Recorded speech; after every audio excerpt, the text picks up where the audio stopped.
and it continues to evolve before our very eyes. WHO is currently tracking 4 sublineages of the Omicron variant of concern, including BA.2.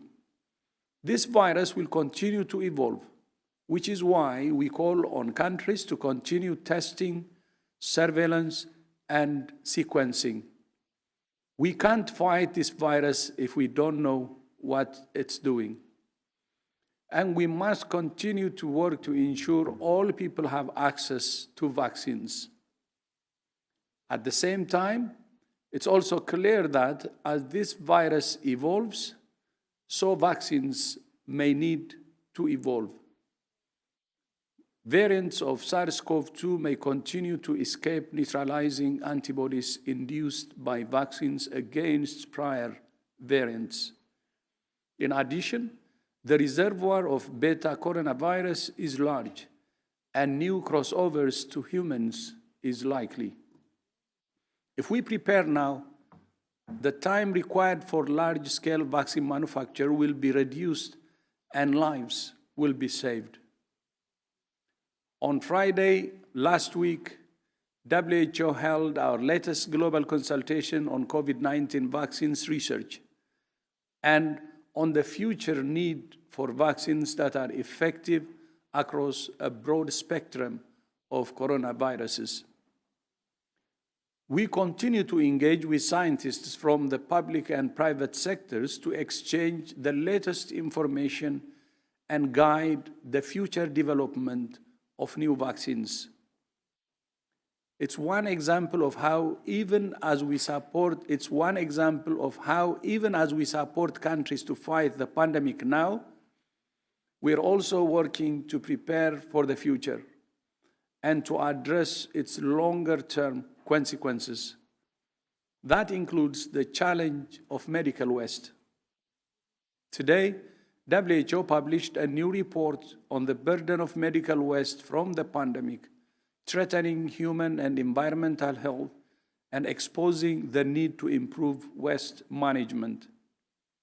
Health workers and members of the public rely on huge amounts of personal protective equipment, tests, chemicals, syringes, needles, and other disposable products to protect ourselves and others. But after we have used it, most of it ends up as waste. 30% of health facilities globally and 60% in the least developed countries are not equipped to handle existing medical waste loads, let alone the additional COVID-19 load. This potentially exposes health workers to needle stick injuries, burns, infection, and affects communities living near poorly managed landfills and waste disposal sites. The report makes a set of recommendations, including using eco-friendly packaging and shipping, safe and reusable gloves and medical masks, recyclable or biodegradable materials, and cleaner waste treatment technologies and recycling. The report is a reminder that although the pandemic is the most severe health crisis in a century, it is connected with many other challenges that countries face. Last week, WHO's Executive Board met to discuss the huge range of challenges and how to address them. In particular, our member states asked us to develop a set of proposals on strengthening the global health architecture for emergency preparedness, response, and resilience to present to the World Health Assembly in May. Seeing countries come together to discuss shared solutions to shared problems reminded me of our unity as one species sharing one planet, but it also reminded me of the richness of our diversity.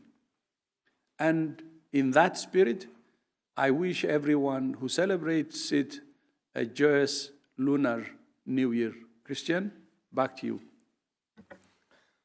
Thank you very much, DG. With this, we open the floor to questions from the media, and we'll start with Gunilla van Hall from Svenska Dagbladet. Gunilla, please unmute yourself.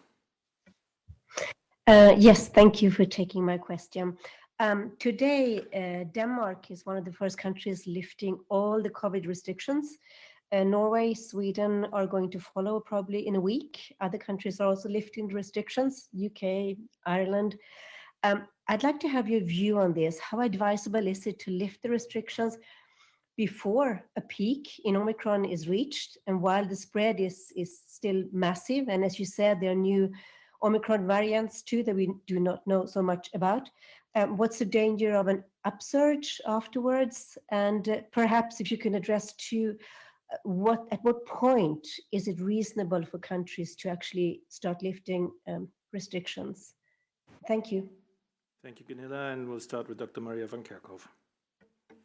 So thanks for the question. In the last 7 days, more than 22 million cases were reported to WHO, largely driven by the Omicron variant, this variant of concern that is circulating the globe. We know that case reporting is an underestimate, and it's not a great proxy for really understanding virus circulation at the moment. What is more concerning right now for me, and I think for us, is that in the last 4 weeks, we're seeing a sharp increase in deaths around the world. And in all regions, 2 regions are relatively stable in terms of the numbers of deaths that they've reported in the last week, but 4 regions are reporting increasing trends in deaths. And that shouldn't be happening at the present time when we have tools that can actually prevent this. What WHO has continued to recommend is the use of the tools we have at hand. Countries are in very different situations around the world. We have no one solution that fits all. What our recommendations are is to apply the tools to handle 2 aspects of this virus, this dangerous virus that is circulating. One is to increase vaccination coverage so that we protect individuals from developing severe disease and death. We get patients into the clinical care pathway because early clinical care saves lives. And at the same time, do what we can to reduce the spread of this virus, using tools that are readily available, masks, physical distancing, improving and investing in ventilation where we live, where we work, where we study, supporting people to work at home, investing in surveillance and testing. All of that still applies. Now, how countries use these tools is up to them, but we are urging caution because many countries have not gone through the peak of Omicron yet. Many countries have low levels of vaccination coverage with very vulnerable individuals within their populations. And so now is not the time to lift everything all at once. We have always urged caution in applying interventions as well as lifting those interventions in a steady and in a slow way, piece by piece, because this virus is quite dynamic. And we still have a lot to learn from it. Even though we know a lot about it, we still don't know all. And so our advice is to use a comprehensive approach and to use the tools that are at hand. Again, countries are going to have to apply that to the situation that they're in, taking into consideration the spread of the virus, the population level immunity that they have in terms of past infection, as well as vaccination coverage, and in particular coverage among those who are most at risk, their capacities to respond, the relationship they have with the people within their communities. So all of those are factors that countries have to take into consideration.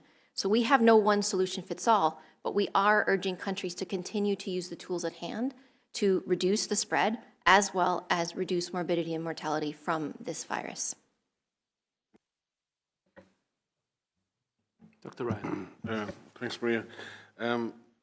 I think the countries you mentioned are able to put themselves in a position to make a decision like this because they have very high background levels of vaccination. And it really comes from that confidence that having the vast majority of your population protected, particularly your most vulnerable, and countries in this situation get more choices because you get to come down a different way from the mountain.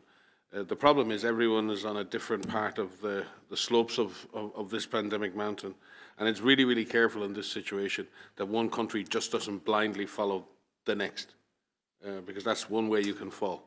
Every country has to find its feet, know where it is, know where it wants to go, and chart its path. You can look to the experience of others, you can look at what other countries are doing, but please don't just follow blindly what every other country is doing. Chart your own path, as Maria said, based on your current epidemiology, your demographics, your population at risk, your vaccination levels, your population immunity, your access to tools, the strength of your health service, and each country can chart a path out of the pandemic by taking that approach. Again, the countries that you mentioned have very high levels of vaccination, very, very strong health systems.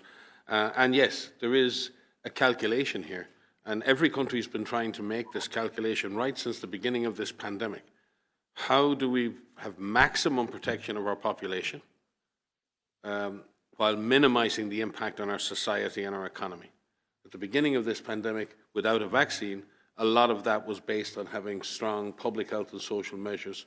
What's happening is high vaccination levels are beginning to give countries more choice when it comes to the stringency and the severity of those measures. But those measures may still be needed, and certainly individuals need to be left with a choice themselves. And certainly we don't want to see, there are many, many people, in my own personal view, who will be well advised to continue wearing masks in crowded situations in public transport. Even if it's not mandated by government, there are people who will want to make that choice. And it's very important that we let people make that choice because they are trying to protect themselves and ultimately protect others as well. So I think it's a transition phase for many countries, not every country in the same situation. Those countries who are making decisions to open up more broadly also need to be sure they have the capacity to reintroduce measures with community acceptance quickly if needed. So as if you open the doors quickly, you better be pretty well able to close it fairly quickly as well.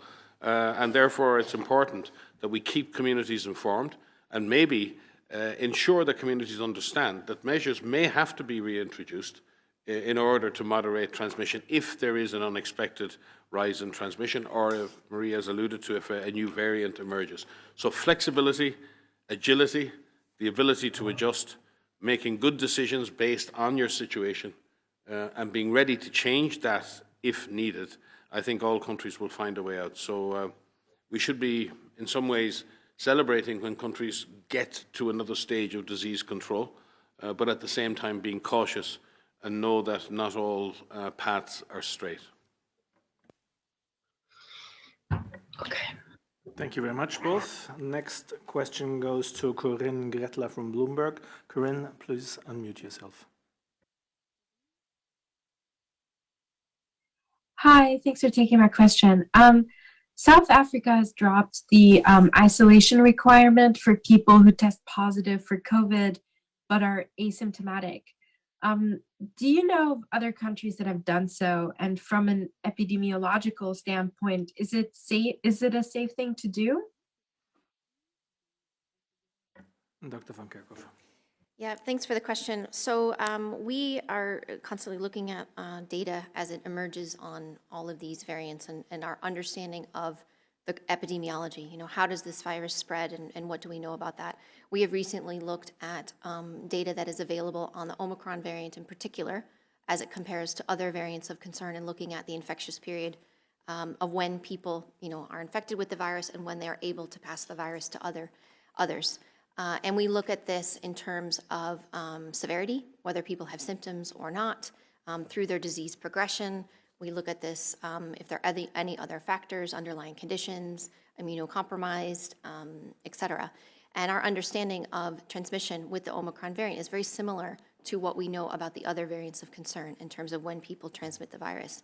Most people still transmit the virus right around the time they develop symptoms, from about 2 days before symptom onset up through the first 5 to 9 days. If you're mild, it can be longer if you have severe disease, and it can be even longer if you are immunocompromised.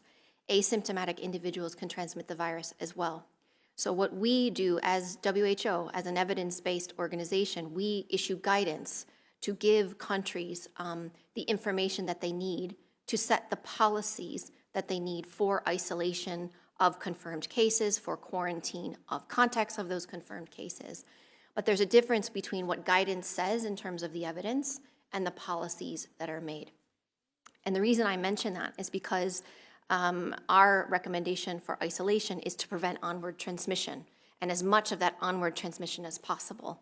But in some countries, what they have to do is they have to shorten the isolation period or the quarantine period when they take into consideration other factors, the risk of onward spread, but also the fact that many people, and in the context of having so many cases of Omicron and so many contacts of cases of Omicron, that there's a large number of people who are in isolation or quarantine. And so when they set those policies, they're making changes to shorten the isolation period or the quarantine period because they need to keep other operations going. So we do know, and there's risks and there's benefits to that. So for Omicron, we do know that people who are asymptomatic can spread the virus, but most of the people who transmit it's really right around the time of symptom onset. So there is some pros and cons that are associated with those policies that countries are implementing. But as I said, a lot of the reasons why these policies differ is because the decision makers have to set the pros and cons of keeping other services functioning. Thank you very much, Dr. van Kerkhoff. Next question goes to Simon Ateba from Today News Africa. Simon, please unmute yourself. Thank you for taking my question. This is Simon Ateba with Today News Africa in Washington, D.C. And congratulations to Dr. Tedros for his second term in office as you guys continue to battle COVID-19. My question is to Drs. Maria van Kerkhoff, Mike Ryan, and Kate O'Brien.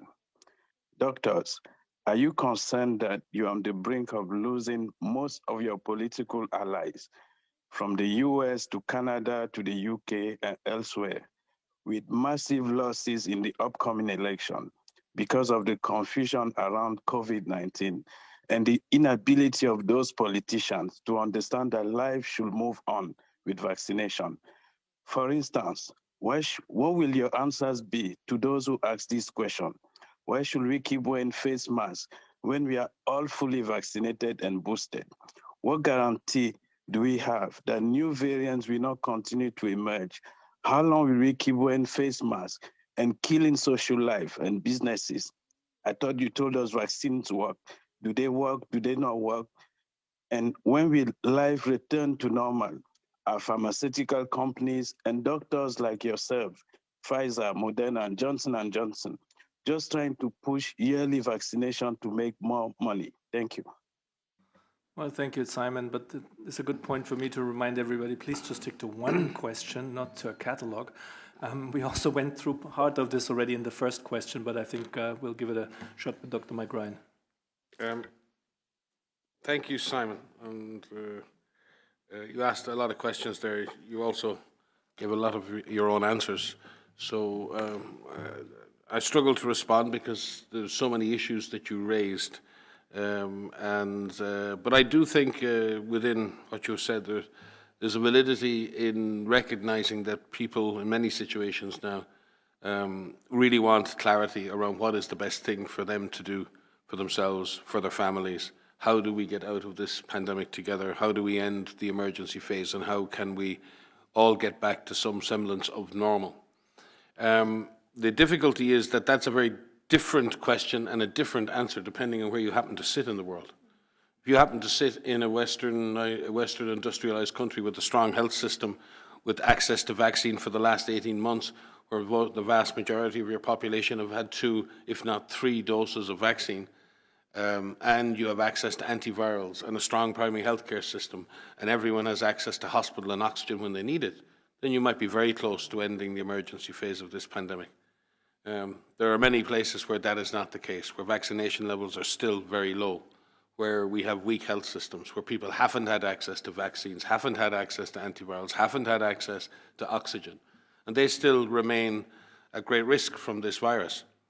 And after 2 years of a pandemic response, the inequities of this response, both within countries and between countries, are still stark. So from that perspective, each person, depending on where they sit, needs to probably ask a different question.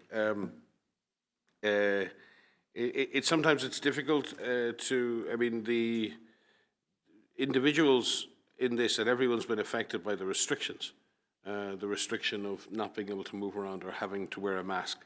But the sacrifices in that have been done to save many lives. They've been done to protect health systems.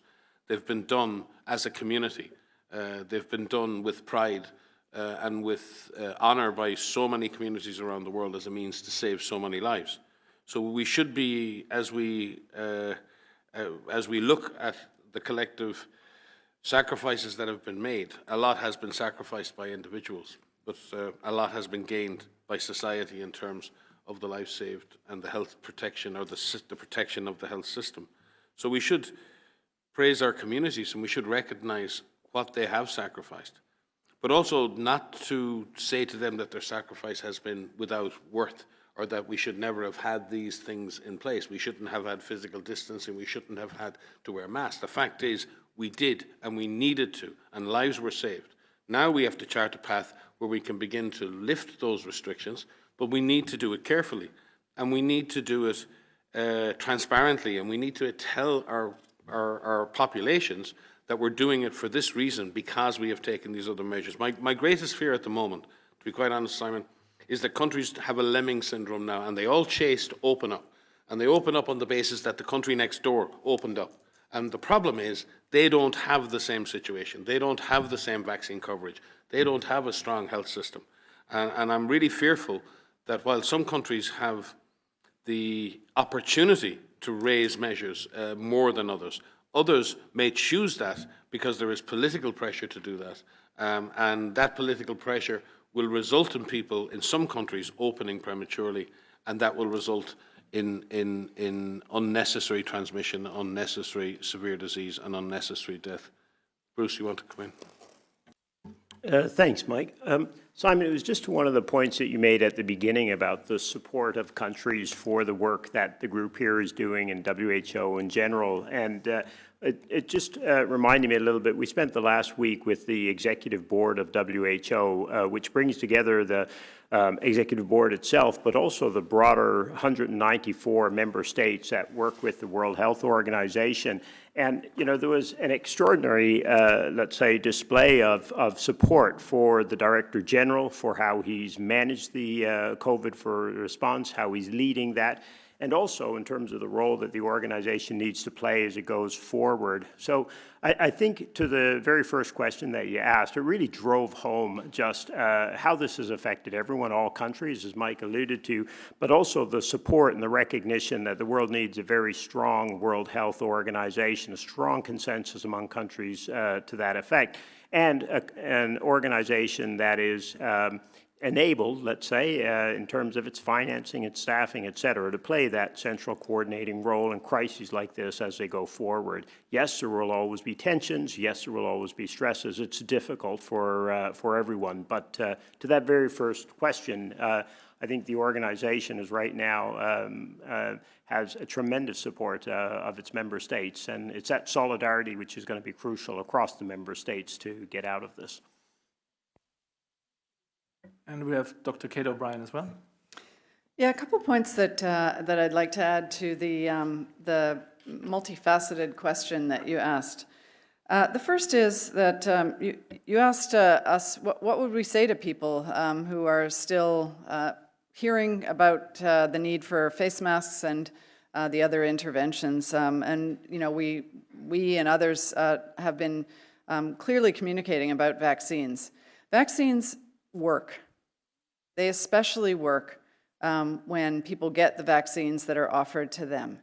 We know that for people who are hospitalized in countries that have wide access to vaccines, the vast majority of those people are unvaccinated individuals. So we still have a huge issue, even in countries that have had for many, many months broad, unfettered access to highly effective vaccines, and people have not gotten their doses. So I think one of the most important things is that there remain a large number of very vulnerable people who are subject to a lot of false information and misinformation that's resulting in them making decisions to not receive what is a life-saving intervention. We also know that in countries that have not had access to those vaccines, there's a long way for those countries to go now that supply is more available for those who are most vulnerable to be vaccinated. So I think we want to emphasize again and again that the vaccines are working. For Omicron, the evidence on the importance of booster doses for the highest risk, the highest priority groups, I think is quite clear.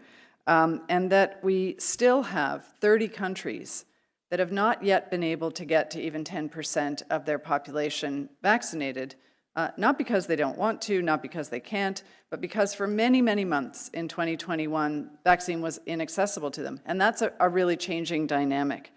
And I think the other thing to say is that these vaccines are not perfect.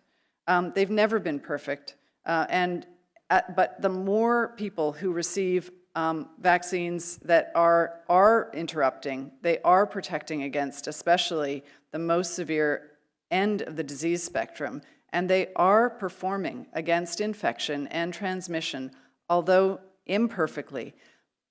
But the more people get those vaccines, the more impact there will be on reducing transmission. So I think those are the sort of hopeful messages that we have incredible tools available, and the access to those tools is becoming greater and greater. Over 10 billion doses now administered, and more vaccines every month as we go forward. So I think this is the message, along with all of the other things that people can do to keep themselves safe as we work our way out of this part of the pandemic. Thank you, and we also have Dr. Soumya Swaminathan. Yeah, sorry, I know that we were supposed to have one question, one answer, but I think that you raised a number of important things. What I wanted to pick off on what Kate was saying was about the amount of misinformation that's circulating around one of the issues that you raised, and that is that the vaccines are not working, people are still getting infected. And I think that, the vaccine skeptics or the anti-vaxxers are using that actually to fuel this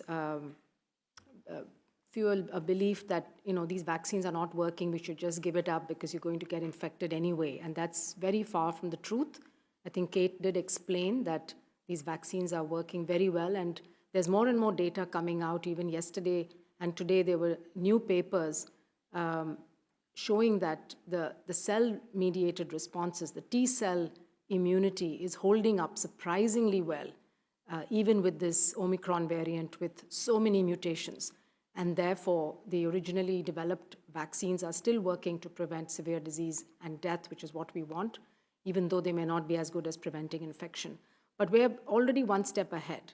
And the DG mentioned that we continue to have consultations. But last Friday, there was an amazing meeting that was organized by the R&D Blueprint here, the team here, which had over 1,300 people attending from all over the world, with a very healthy and robust debate on the future of vaccines, the next generation of vaccines, how can we make better vaccines, not only to protect against infection, which means you want to generate some mucosal immunity as well, but also vaccines that can protect against a broader array of coronaviruses, what are called sarbecoviruses, so that we are prepared for future variants.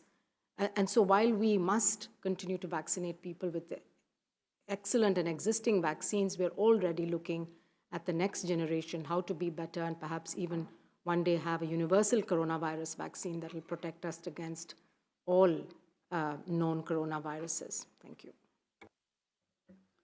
Thank you very much, all. And next question goes to Maria Cheng from the AP. Maria, please unmute yourself. Hi, thanks very much for taking my question. Dr. Tedros, thanks for your New Year wishes. Kungi Fat Choi to everyone there too. I have a question related to a story the AP published last week. Given that WHO has yet to fire any senior management staff who were aware of the sex abuse in Congo, even after evidence was published, would Dr. Tedros consider terminating Dr. Kasai's contract amid the racism and abuse allegations we reported last week, as some member countries have suggested should happen? Thank you. Thank you, Maria. Let me take that, because as the DG has said at the executive board meeting, WHO has been made aware of some of the concerns since late 2021, and we have been following up. WHO is committed to a respectful and safe working environment across all three levels of the organization, and we will take firm action, including disciplinary and other appropriate measures if staff, whatever their rank, is found to have engaged in abusive conduct. Thank you. With this, we go to the next question, and that goes to Juliet Pilar from Nikkei. Juliet, please unmute yourself. Yes, hi. Thanks for taking my question. My question is regarding the origin of SARS-CoV-2. And I was wondering if researches on origin are still going on, and if the international team have planned to go back to Wuhan in China where the outbreak took place. Would it be possible to have an update on it?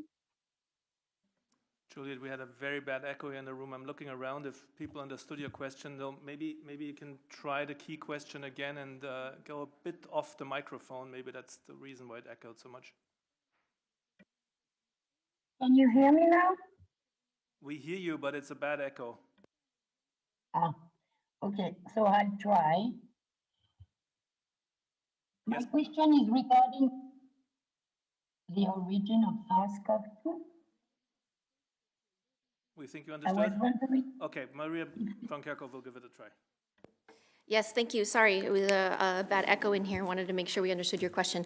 So yes, there is quite a bit of work that's ongoing to better understand the origins of this pandemic, the SARS-CoV-2 virus. And as you know, we as WHO, we established a new scientific advisory group called the SAGO, the Scientific Advisory Group on the Study of the Origins of Novel Pathogens. This was initiated over the summer, and over the last series of months, we have formed this scientific advisory group.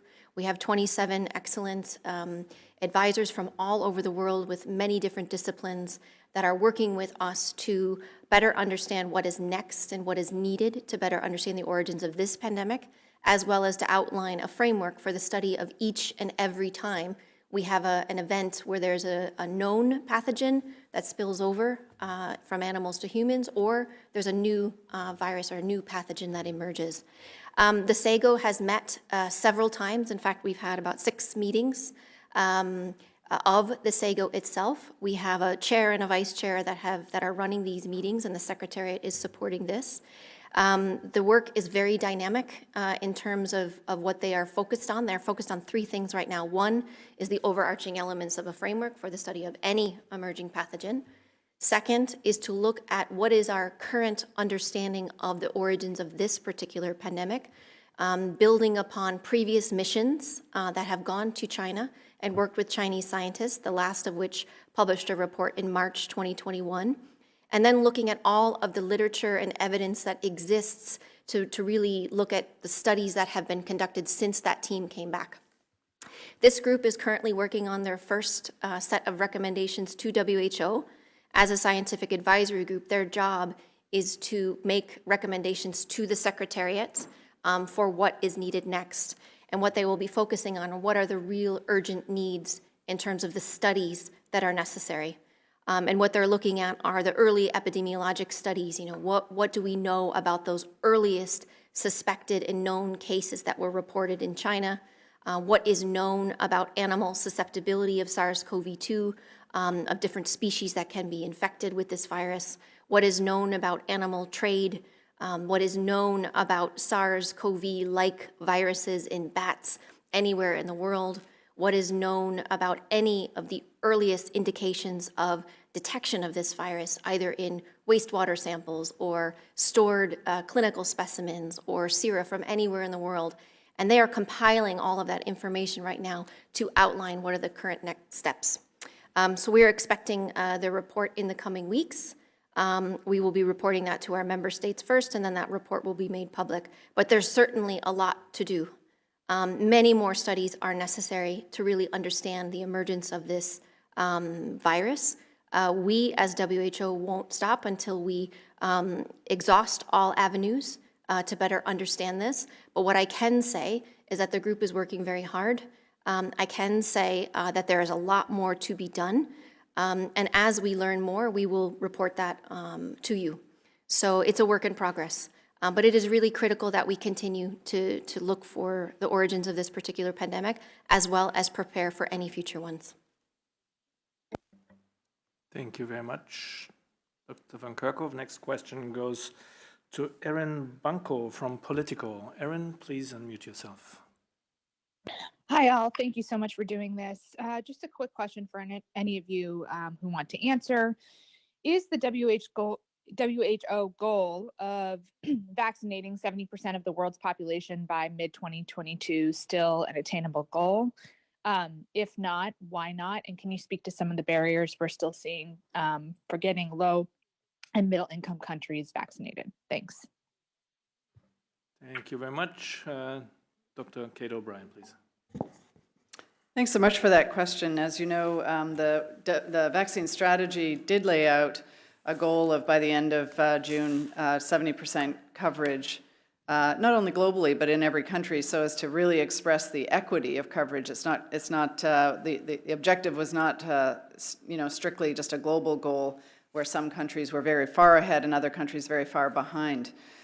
We're supporting countries very intensively in their efforts to achieve those goals, and the interim targets, the interim milestones of 10% by the end of September and 40% by the end of December are ones that I think have been extremely helpful for countries to both set out these targets by which they could then achieve those ambitions. And we do see that, of course, there are countries that are still far behind, 30 countries that haven't yet reached the 10% target. And as of yesterday, 83 countries that were below the 40% target by the end of 2021. So in these countries, there's a lot of work to do. But I want to point out that these are all countries, with very few exceptions, that have achieved massive coverage goals for other vaccine purposes. These are all countries, especially in the Africa region, that have gotten rid of polio. And they've done that through massive campaigns of polio vaccine. These are also countries that are controlling other diseases, other vaccine-preventable diseases, through the use of vaccines and deployment through large campaigns, meningitis type A, certainly measles, yellow fever, many other campaigns that are carried out. So these are countries that know how to stand up campaigns. But there are a number of impediments, and first and foremost, the impediment has been that we can't look at just the past 2 months or 3 months of that vaccine supply as if that vaccine supply had been present throughout the course of 2021. This is a recent change that countries now have access to supply in a way that they can do adequate planning for large campaigns to secure this rapid increase in the absorption rate of turning vaccines into vaccinations, going from airports to arms. So there is a lot of work to be done by countries. These are also, for some countries, those that have real constraints on the number of healthcare workers that they have, and a number of other elements that are necessary in order to stand up large campaigns that will assure that the people who most need the vaccines are vaccinated. We're also watching carefully and supporting countries to assure that as much as possibly can be done, that the priority populations are going first, and that means healthcare workers. As we've looked with countries across the immunization of healthcare workers, we're seeing a very substantial increase in the number of healthcare workers who are vaccinated, as well as those over the older populations, however a country is defining that. That may be over 60 or over 65. However, some of the barriers for these countries include access to funding in order to actually deploy the campaigns that they are so able to plan and deploy. And that means getting funding when and where it's needed, at the district level, at the clinic level, so that the actual healthcare workers and the things that are needed in order to stand up a campaign are adequately funded. It also means doing really good planning so that the healthcare workers that are deploying vaccines are not taken away from other essential services. And again, we're supporting with an intensification of the operational support to the countries that are most in need of operational support, along with our sister organization UNICEF, along with Gavi, along with the World Bank, along with the African Union, the Africa CDC, and all partners in all regions where there are countries that are far behind. We are very confident that the supply, as long as no substantial stepbacks are made from providing supply, that we would really like to see, and we are very hopeful that the supply will continue in a way that allows countries to achieve these objectives.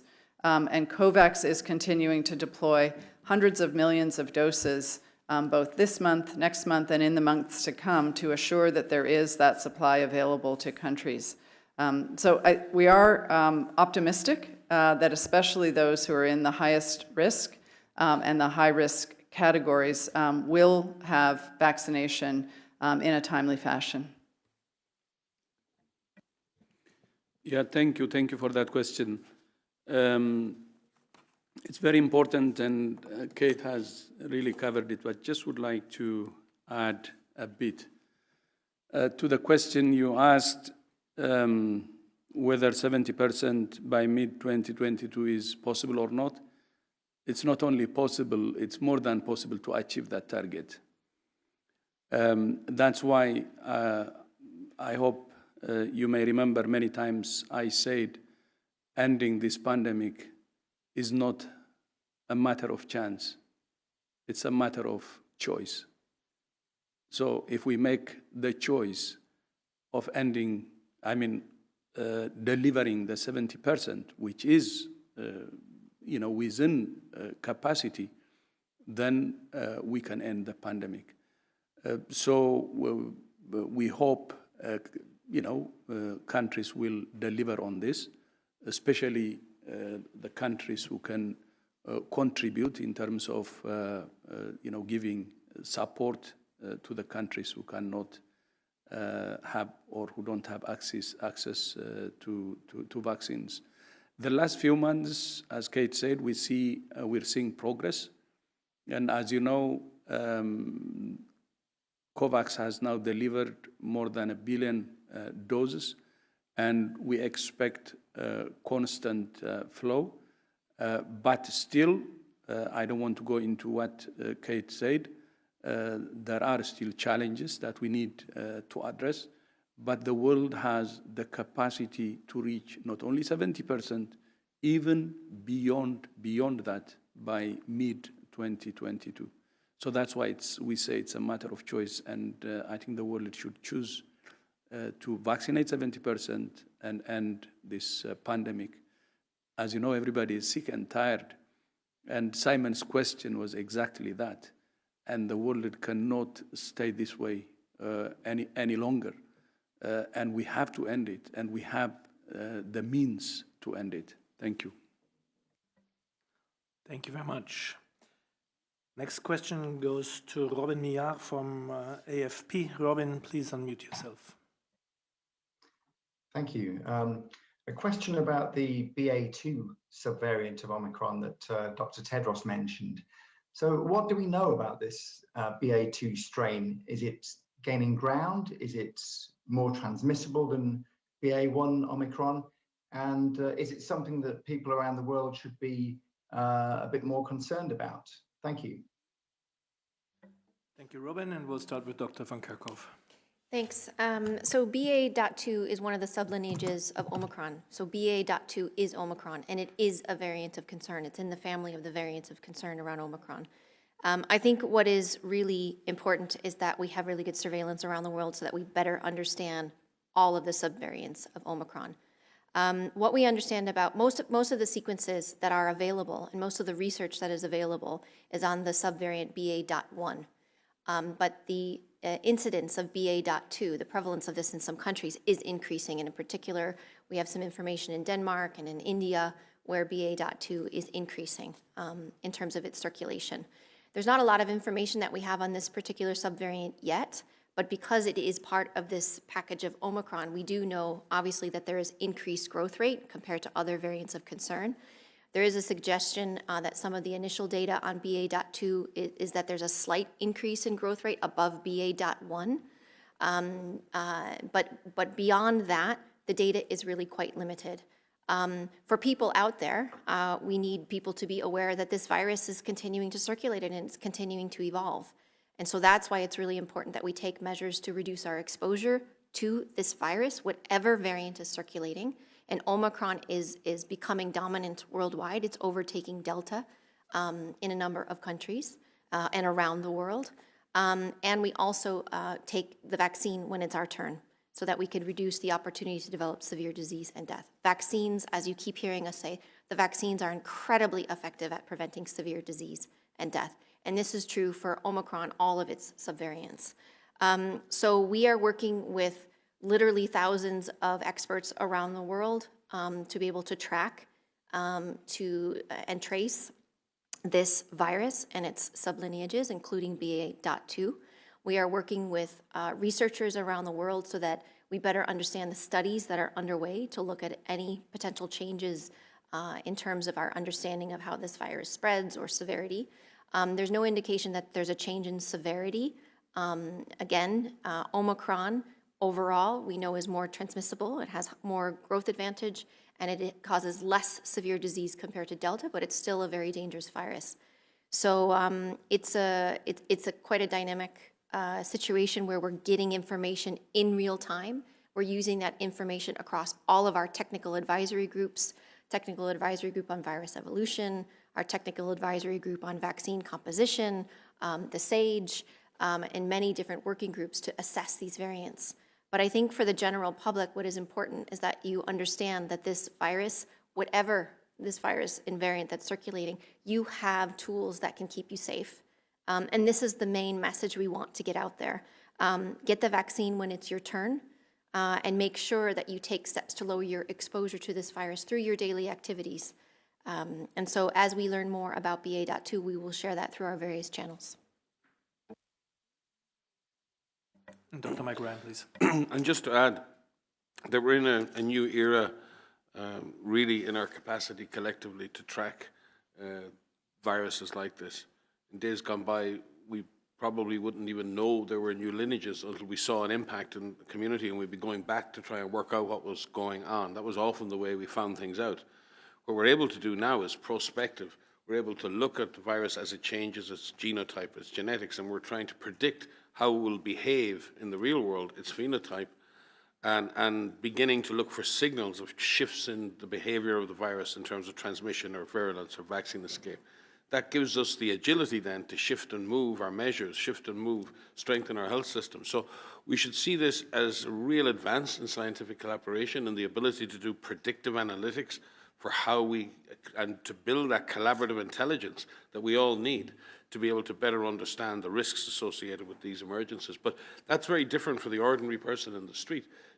Doesn't need to wake up every morning and worry about BA1 and BA2 and, there are more numbers out there, that is not what should concern people. I think what people should be reassured by is that there's a really wonderful group of scientific institutions all over the world who are collaborating every single hour of every single day. They are tracking these variants, they're tracking the sublineages, and they are going to know in good time if the behavior of the virus is changing, and that will allow us to make good decisions in public health and policy.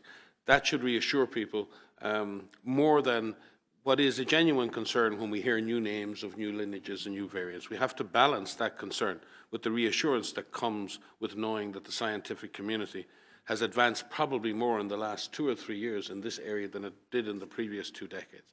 That should reassure people.